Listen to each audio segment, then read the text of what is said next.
The Property Bulletin by London Property, the home of superprime.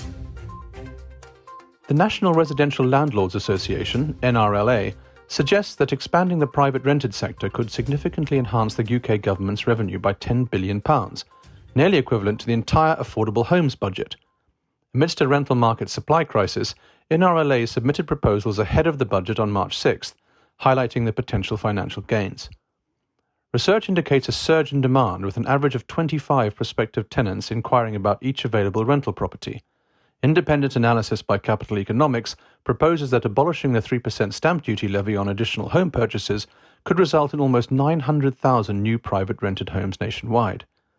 Capital Economics modelling suggests that the increased income and corporation tax receipts from this move could contribute £10 billion to Treasury revenue, a figure comparable to the £11.5 billion Affordable Homes Programme budget for 2021 to 26. Introduced in 2016 to prevent landlords from displacing potential homeowners, the NRLA is urging the Chancellor to eliminate the stamp duty levy. This proposal aligns with warnings from the Institute for Fiscal Studies Director Paul Johnson, who emphasised that more stringent taxation on landlords could lead to higher rents. Ben Beadle, Chief Executive of NRLA, stated, "Growing the private rented sector is not only vital to meeting tenant demand, but would also provide a substantial boost to Treasury coffers, enabling investment in vital public services. Inaction risks further hardships for prospective renters." The NRLA emphasises the importance of encouraging investment in much-needed private rented accommodation to address the ongoing housing crisis. Fear of potential tax rises under a Labour government has become a factor in negotiations for luxury properties valued at £15 million or more, according to Beecham Estates. The uncertainty surrounding Labour's policies has led wealthy buyers to leverage the possibility of increased taxation when engaging in property discussions.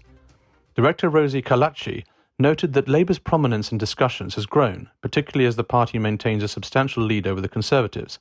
Buyers are reportedly using the perceived risk of higher taxes as a bargaining tool to secure more favourable prices.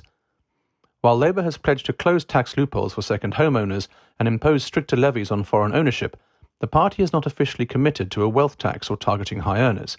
Despite this, 44% of the public, based on October YouGov polling, anticipates tax increases under a Labour government.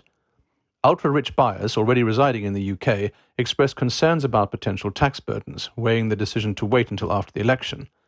Overseas buyers, in addition to tax worries, are increasingly considering British crime levels, with security being a significant factor for international investors.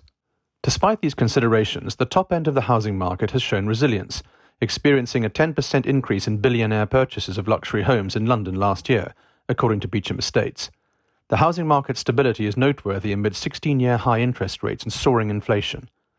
While there are reservations regarding a potential Labour government and concerns about crime levels, the housing market has demonstrated its ability to withstand various challenges. Prime Minister Rishi Sunak's anticipation of a general election in the autumn adds to the ongoing political landscape as Labour's lead in polls widens.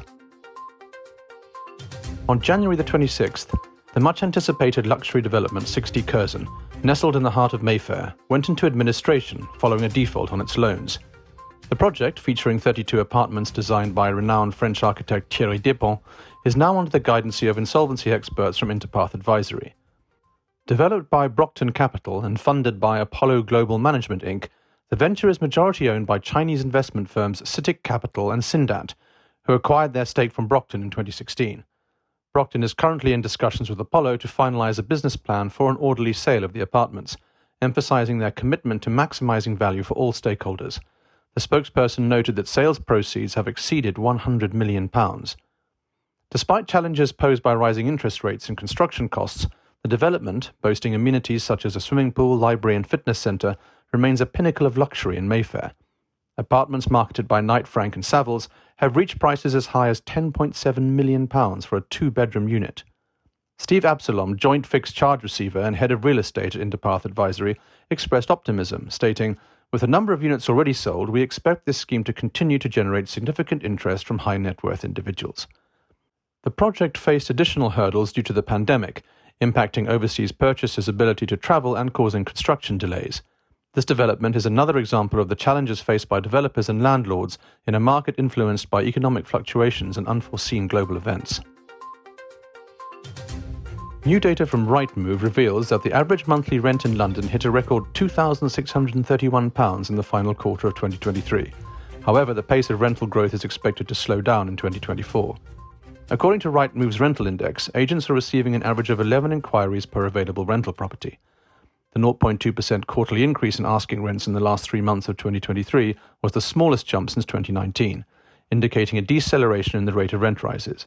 Nearly a quarter, 23% of rental properties needed a reduction in advertised rent, compared to 16% a year earlier. Advertised rents in the final quarter of 2023 were, on average, 6.1% higher than the previous year. This marks the first time that annual growth in asking rents in London has been in single digits since 2021. Rightmove predicts that by the end of 2024, rents will be 5% higher outside London and 3% higher in the capital. The slowing of rent rises is attributed to an improved balance of supply and demand in the rental market, although it remains busy compared to pre-pandemic levels. Tim Bannister, Director of Property Science at Rightmove, commented, "The trend of rent growth gradually slowing continues, with an improvement in the supply and the demand of rental properties having a big contribution to that. We can't keep seeing double-digit rent rises every year as tenant affordability simply cannot keep up, and 2024 is the year we think there will be a much smaller increase in advertised rents."